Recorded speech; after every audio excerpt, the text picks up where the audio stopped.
how appropriate that Peter should be here tonight, and in the location where he is. Say, everybody who knew Peter knew that he always had your back. And there he is.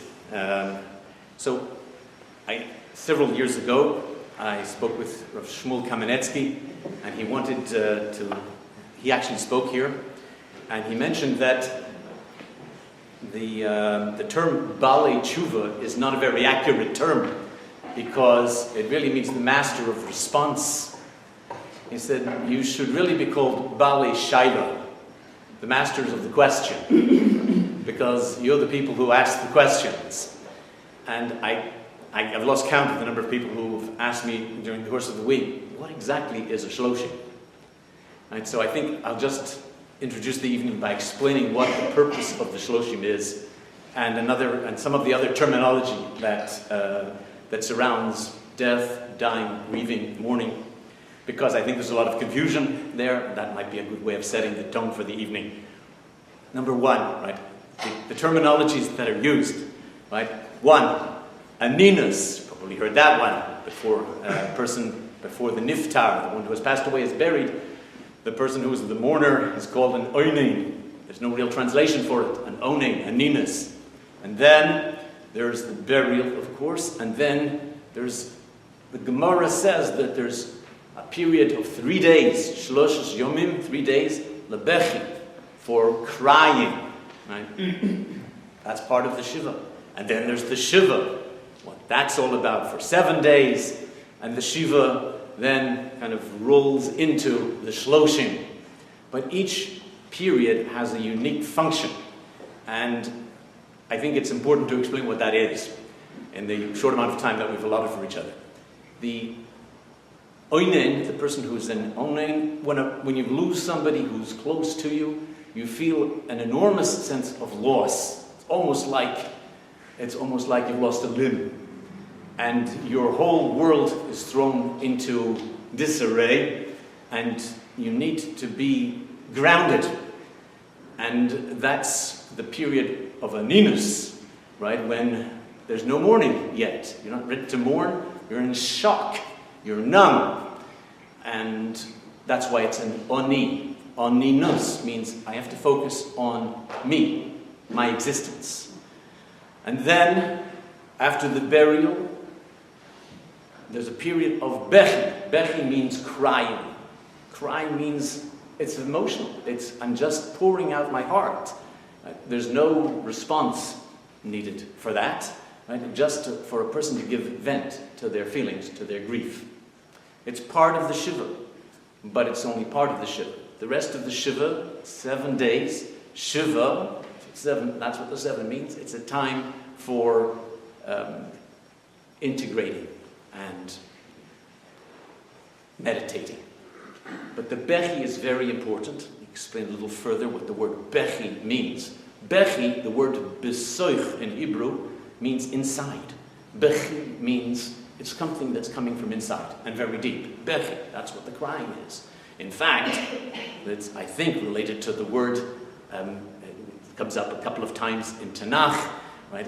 Very famously in Shushan, Vaha'ir Shushan, the city of Shushan, when Haman issued his decree, was nevoicho, crying. But not just crying, but in a state of utter confusion. And that also comes up in the beginning of Parshas Boy, right? And where the Jewish people in Bishalach, right, know in Parshas Boy, where it says there that the Jews, when they left, God turned them around, and Paro said that they were nevuchim hem v'oretz sogor alehem amidbo, that they're lost, they're confounded, that the desert has hemmed them in. So that's the period, the first period of the Shiva, the 3 days, when we're confounded. We don't know. There's nothing to say. The remainder of the Shiva is a time when people come and it's called comforting the mourner, but that's not really what it is. We say, Hamokim Yenachem Eschem. I can't comfort you. In fact, you're not even allowed to speak to the mourner. You're really only meant to listen to what he has to say. If he gives you reshus, if he gives you permission to speak, then you can speak. Otherwise, you say Hamokim Yenachem Eschem and you leave, right? Because there's no answer. During Shiva, there is no answer. There's nothing to say. There's just to be there to support the person. In fact, that's commonly misunderstood what the purpose of that Shiva is. It's just to sit and be with that person. And then it rolls into Shloshim. Now, what is Shloshim? So after a month from the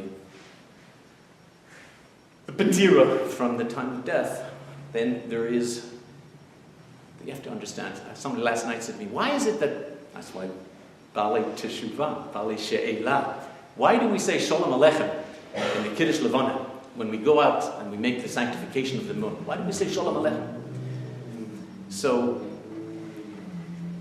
maybe we can say the following, that a month, there's a change, the cycle, the lunar cycle, we see it, the moon waxes, it wanes, 30 days, and we see there's a change.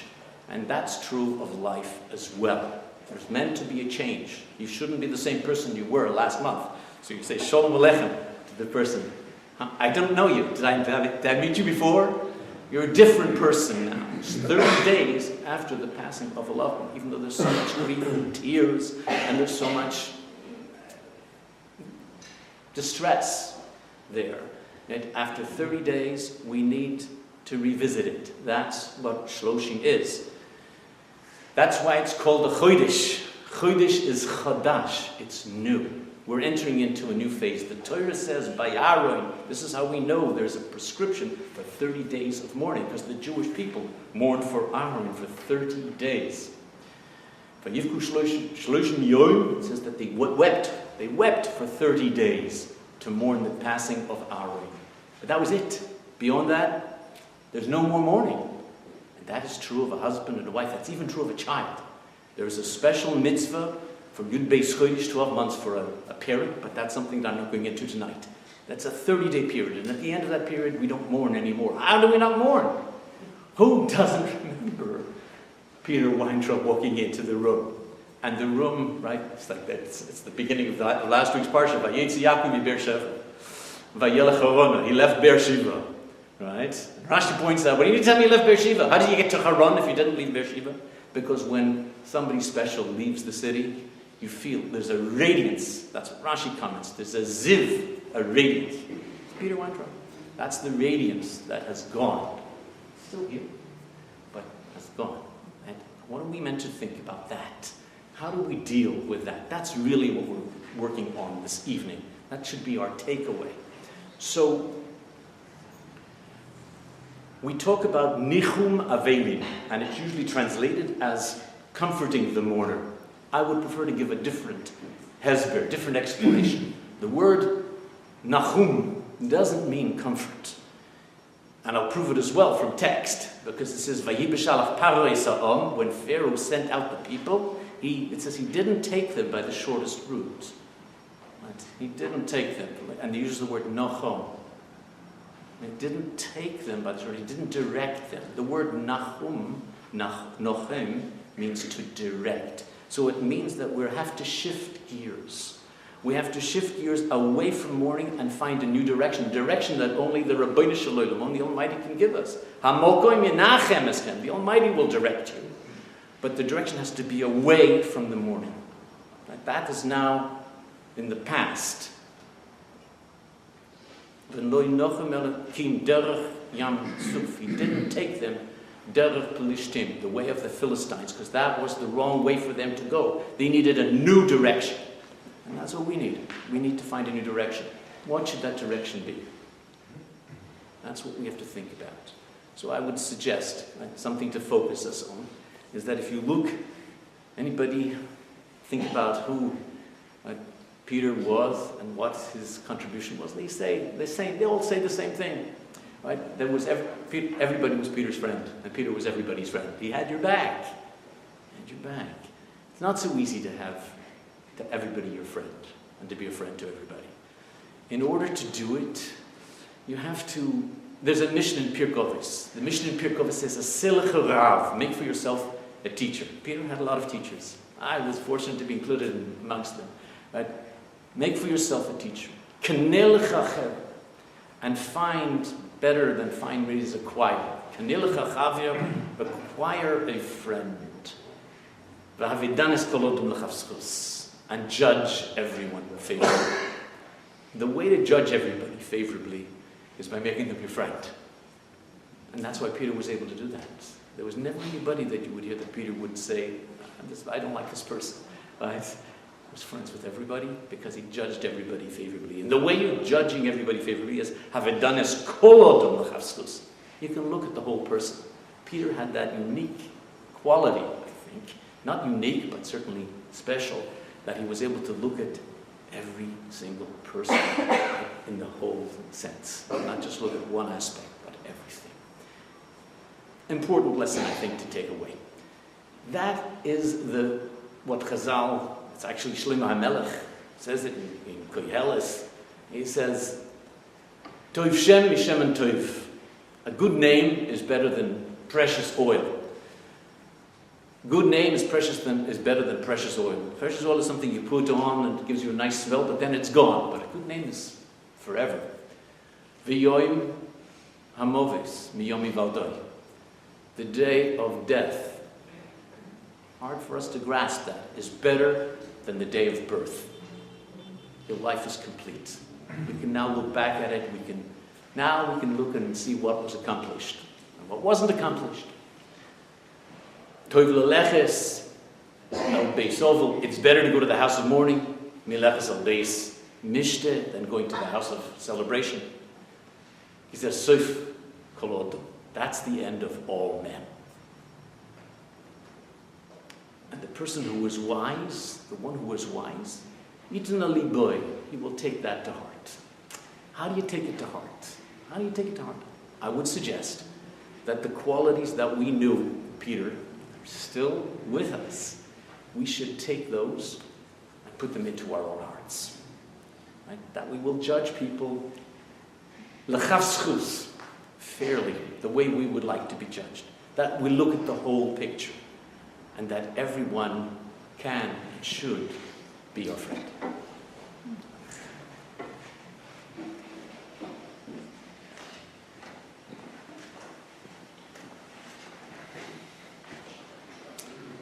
There's a Gemara in Tainus that says that Eliyahu HaNavi was accustomed to visit Rav Baroka. And one time they were in the market, and Rav Baroka said to Eliyahu HaNavi, who here in this market is going to Olam Haba? And all Jews have a share in Olam Haba by participating in the turn of Klal Yisrael. But his question was, who by their own actions, who by their own choices and actions will gain Olam Haba? And Eliyahu looked around, there was nobody.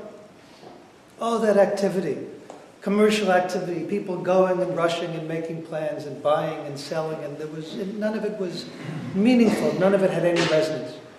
And then two people walked into the market, and Eliyahu said, those two, they have Gan Eden, they have Olam Haba. So Rabbi Baroka went to them and he said to them, Ma ma'asecha, what do you do? What's your story? And they say, we're badchanim, we're jokers.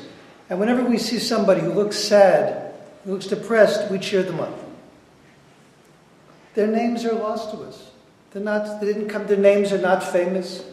There's no memory of who those people were. But they gained eternity.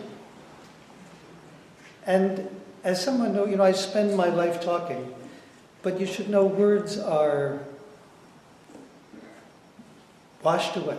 Words disappear in a moment. But an act of kindness is indelible.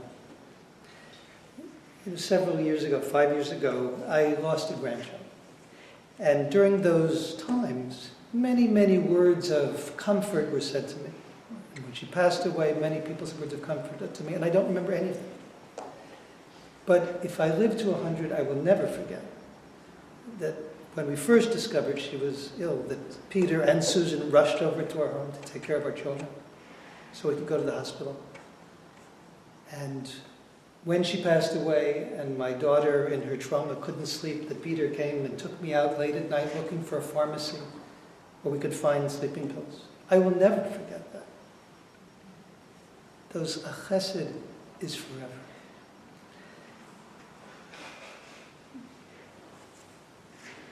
I'll tell you one very short story, and I tell it not to praise myself, really the opposite. The day after the funeral, I received an email that someone who'd been in one of my classes 30 years ago had lost a child. And there was going to be a levaya at Hillside. Now, I don't remember the person. And I don't, that kind of reaching out in that way, particularly to people who I don't know well, that's just not the way I think about my avot in this world. That's not, I don't say this to praise myself, the opposite. That kind of reflexive chesed is not the way I'm made. But I said to myself, Peter would have gone. So I went. And afterwards, someone said to me, they were very moved that you came. I'm sure they don't remember anything that I said in any of my classes they came to. Nothing. But that they remember. So, as Rabbi Cohen said, the point of a chesed, to paraphrase Lincoln, what we say here today is not going to be long remembered. Whereas Peter's chesed really will be forever in the lives of all those people he touched. The most meaningful single thing I heard during this last month was something that Marshall Daffy said to me the first night of Shiva. He said to me, Peter was not a big Rav. He was a very generous person, but he wasn't a famous Baal Tzedakah. He wasn't the head of an organization that people felt an obligation to be there. Those 500 people who were there because every single one of them, Peter had done some chesed that they couldn't forget. So if we would do something to truly make his life lasting in our own lives, it should go beyond the words we speak here. And we should be, as Peter was, promiscuous in our kindness. Don't think too long about it. Don't be too careful and scrupulous about the people who we do kindness. Not too stingy in our kindness. Because those actions, those small acts of kindness, of chesed that we do, lodge themselves in the heart of the people for whom we do them, and they last forever. And if we do that, then I hope we may gain for ourselves, as Peter has certainly gained for himself, Gan Eden.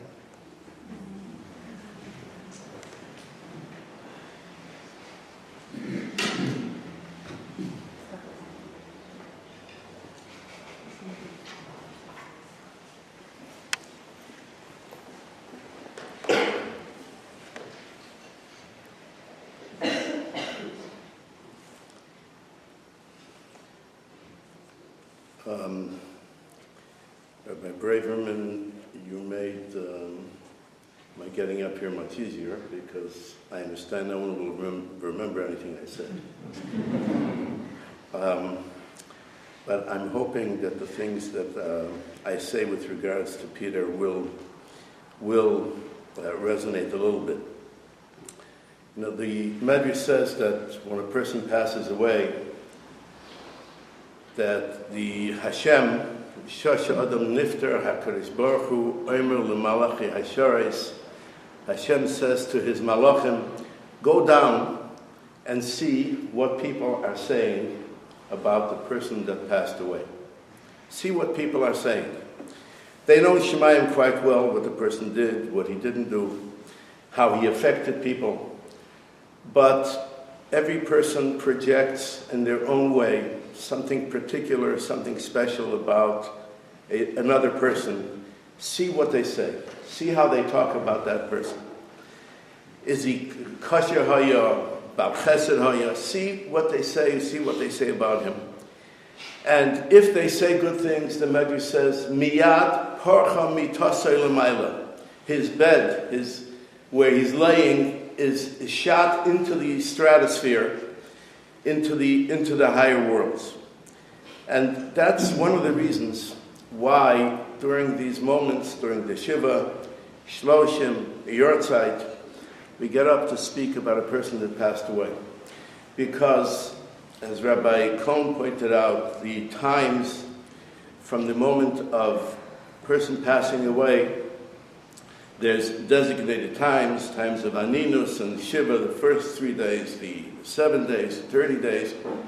But there's another aspect to that, because at each of those occasions, something happens to the neshama of the person.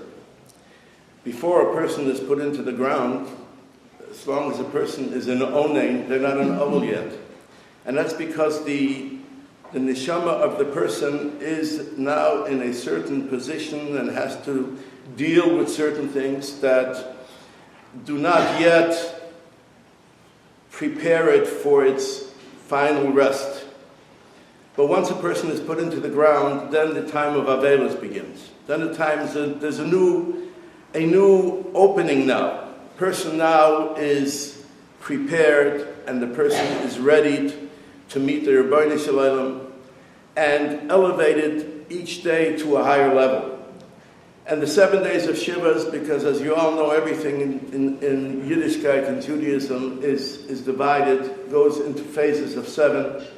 In the physical world as well, there's 7 colors and 7 notes and music, and 7 days a week. It's not an accident, because there are 7 aspects to life, 7 aspects to our character, 7 aspects to our neshama. And the neshama has to go through these phases and become elevated, and each day it goes to a different level, comes a little bit higher, until the end of the 7 days, when the most difficult part of its removal from physical life has already taken place. The most difficult part of Avelis is therefore over. Then we go into a period of 30 days.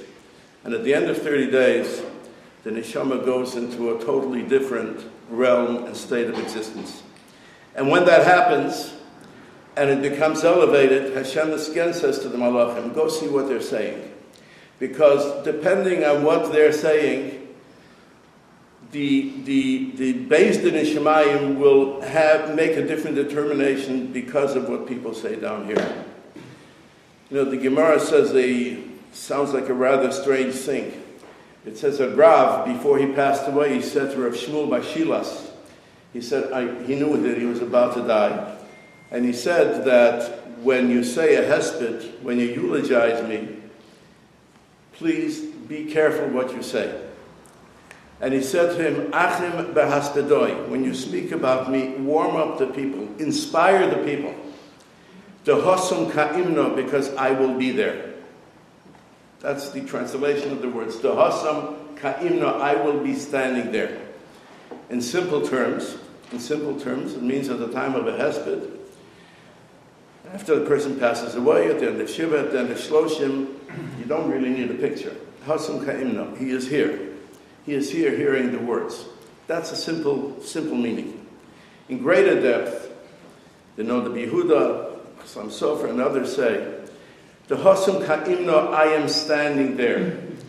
And that's because, like the Navi, the Roshim said to the Navi, V'nasati l'cha mahalchim ben ha'omdim ha'ela. Malachim, angels, as high as they are, far greater than we are. But wherever they are, that's their level, and they can't move. They can't move. There's nothing that they can do to elevate themselves, to come to a higher level of existence. And if they are elevated, it's only because of us. When we say Kedusha, it says the angels are elevated. Those angels, they become elevated to a higher level because we lifted them up. But they themselves can't do anything. Because an angel is a standing body that stands in one place. So Hashem says to the Navi, you, human being, though you are lower than the angel, I've given you the ability to move, to come to elevate yourself, to come to higher levels among all these angels. That's something that an angel cannot do. So that's what a person can do. However, once a person passes away, they can't do any more mitzvahs. They can't do anything else. So in that other world, once a person passes away, in that other world, they are stationary. Wherever you are, whatever you've achieved in this life, you come up to Olam Haba, you come up into heaven, they put you into a place, this is where you belong. And you will gradually come to a higher level, but based on what you did, there's nothing that you can do to affect what happens to you in heaven. So, a deeper understanding of what Rav said, warm up the people, inspire the people by the hesped, the hasam ka'ina, because I am standing there. The Noda Yehuda says he's talking about himself, and he's talking about himself in heaven. In heaven, I'm standing. I used to live. I lived a life of Torah, of mitzvahs. I elevated myself. I came to higher levels, but now I've become stationary. I'm standing. What can you do to help me? How can you help me, move me? Said, Achim b'haspedoi. Inspire the people. Get the people to understand what my life was about, and through seeing who I was and what I was, being inspired through my life, maybe they will do something, maybe they'll do something to elevate themselves. And if you do that, I will not be standing anymore. I will not be standing anymore. I will be moving again. So warm them up, because that's where I'm standing. That's where I am. The Vilna Gaon says that, it's a strange thing, it says in the Gemara that Talmidei Chachamim, Ein Lehem Menucha, they don't have any rest, Lo Ba'olam Hazeh, not in this life. And that we can understand, for whatever reasons. Their lives sometimes are busy, complicated. They don't have any rest in this life. V'lo ba'olam haba. They don't have any rest in the next life. Why don't they have any rest in the next life? Because they're constantly moving to higher places, which is totally contradictory to what we're saying. In the other, there's no movement there. So the Vilna Gaon says the reason for that is because Talmidei Chachamim have Talmidim. They have students. And when a Talmid Chacham inspires a student, and that student learns Torah, it will affect the status of the Talmid Chacham. And when that student has a child, and therefore raises the child the right way, and that child studies Torah, it will affect the status of the Talmid Chacham. So because Talmidei Chachamim teach Torah and they elevate people their entire lives, they don't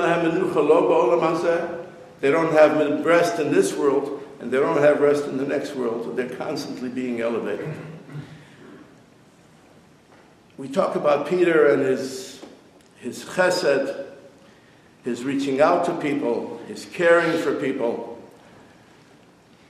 I don't know what place he is in Olam Haba, but I would guess that the Olam Haba that he will have, because of his children, and because of his children's children, is beyond anything he could achieve any other way. He is blessed with children that are following the derech of Torah and mitzvos, and their children will as well. And in Yirtzeh Hashem, not in Yirtzeh Hashem, I'm certain that Peter will not have any rest in a good way. He will constantly be moved, constantly be elevated.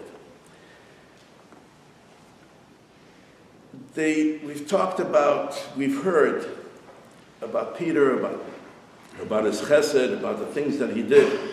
You know, I came to the funeral a half hour early, and I expected the place to be empty and, just pick your parking spaces. When I got there, they said up there on the hill, a half-hour walk to get back down because the place was jam-packed. And what I heard at the Levaya, the same thing I heard at the Shiva and afterwards, people that knew him for years, I never really knew him. I knew him 20 years, but I never really knew him. Where does that come from? What does it mean I never really knew him? These wonderful things that he did quietly. He did them in a way that it was natural. It was something that just part of his character, but it was quiet. And I want to read to you a pasuk in Micha, where the Nabi says, Hashem says to the people, Higid l'cha adam ma tov ma Hashem dorish mincha. I want to tell you what's right, what's the best way to follow, and what Hashem wants from you. Torah is complicated, mitzvahs are complicated, Hashem says, there's three things that I want for you. Let's make it very easy. There are three things that I want from you. Those three things are asos mishpat, justice, live a life of justice. Differentiate and understand the difference between right and wrong. Number one. Ahavas chesed, be kind. That means tzedakah, that means caring about people. But the third one is that we don't hear about too much and we don't discuss too much. The third one is v'hatznei aleches im elekecha. Tzniut. Not tzniut in dress.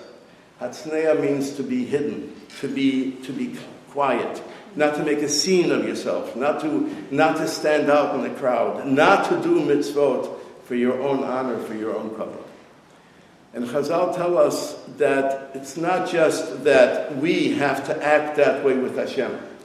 Because when we do a mitzvah and we get honor for it, we do a mitzvah or we want to know who's looking at us and who's watching me, then it cheapens the mitzvah.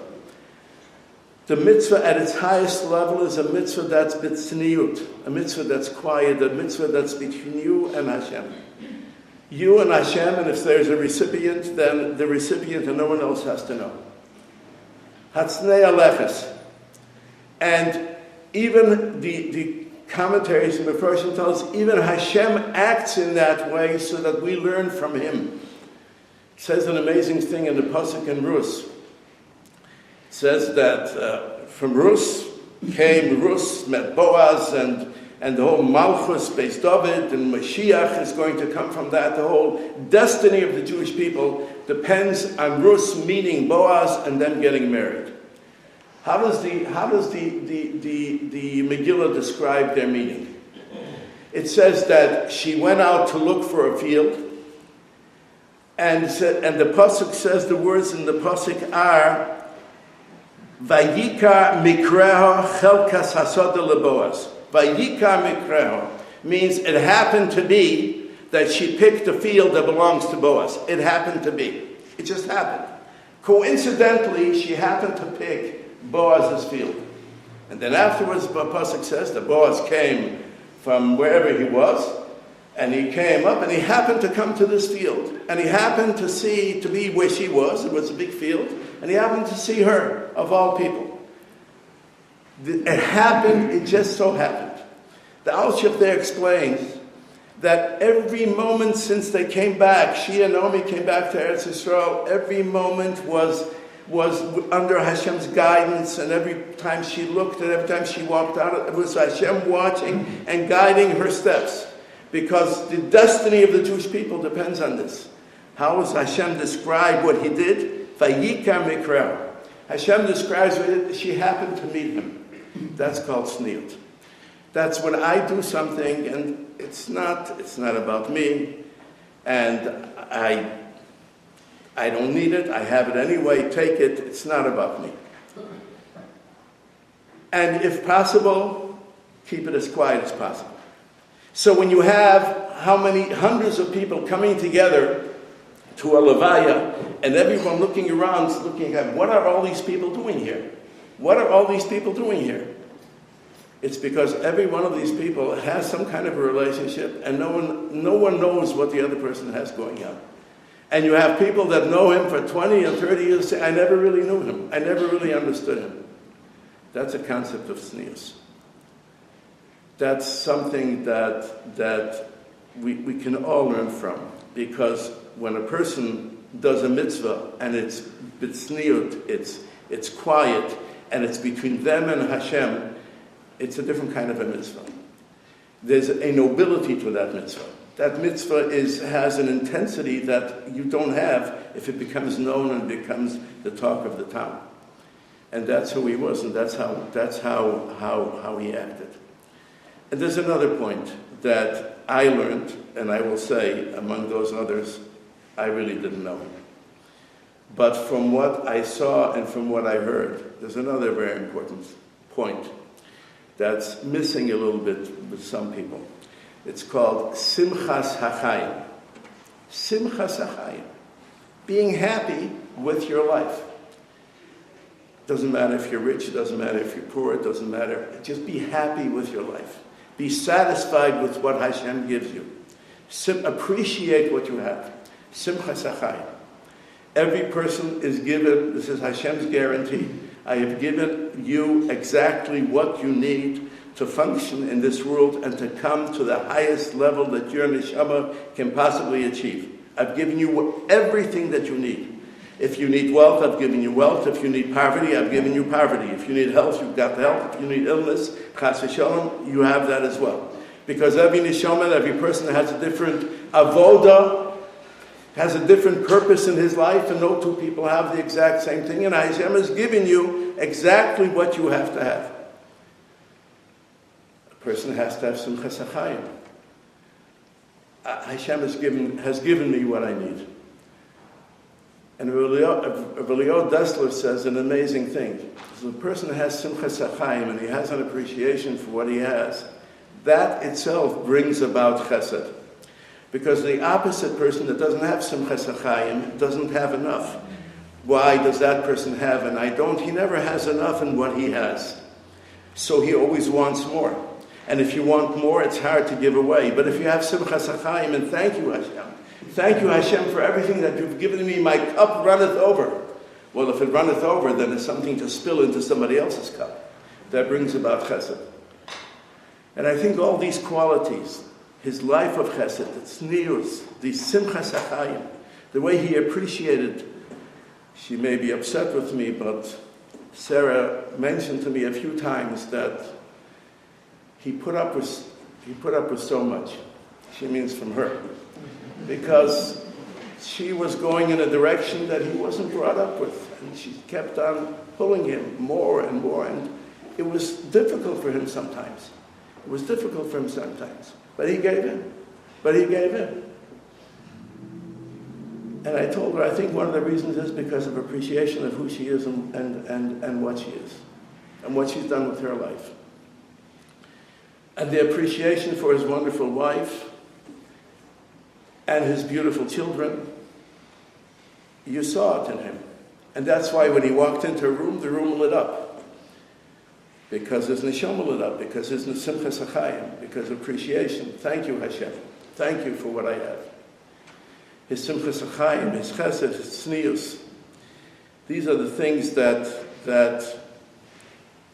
it would be wonderful if we could emulate and we could somehow memorialize him through these actions. Hasam ka'imna. He is here now, but he doesn't want to stand. He wants to keep moving. And he will keep moving through the actions, through what we do and how we do it. The Gemara says a strange tale. It says of Yosef, son of Rabbi Yeshua ben Levi, he had some kind of a near-death experience. And it says he went into Gan Eden momentarily. When he came back, his father said to him, "What did you see?" So he said, "What did I see? I saw Elyonim Umata, those that we consider high, powerful, people that are the top tier of society. Up there, they're down at the bottom. V'tachtonim l'mayla, and those that are at the lowest level here, they're all the way on top. Olam hafuch ra'isi, I saw an upside-down world." His father answered him, "You didn't see an upside-down world. Olam borer ra'isi, you saw with clarity, you saw a clear world, you saw the real world. We look at this life, the real world, and there's another place that we learn about, we hear about, we talk about." He said the exact opposite is true. You saw the real world. And in the real world, there's a different reality, different standards, different level of appreciation. And in that world, there's nothing as important as Torah, as mitzvahs, as chesed, as tznius, as simchas achayim, because that's really what Hashem wants from us. May the neshama of Pinchas Meir ben Hershel Avraham Halevi be bound up in the bond of real life in Shemayim, and may the Torah that we learn on his behalf, the mitzvahs and tzedakah that we perform on his behalf, and the schus of his family, his wife, his children, continually elevate him to higher and higher levels in Shemayim. May Tehei Zichro Baruch, may his memory be a blessing. Amen. You say the Kil Moli Rachamim on page 144.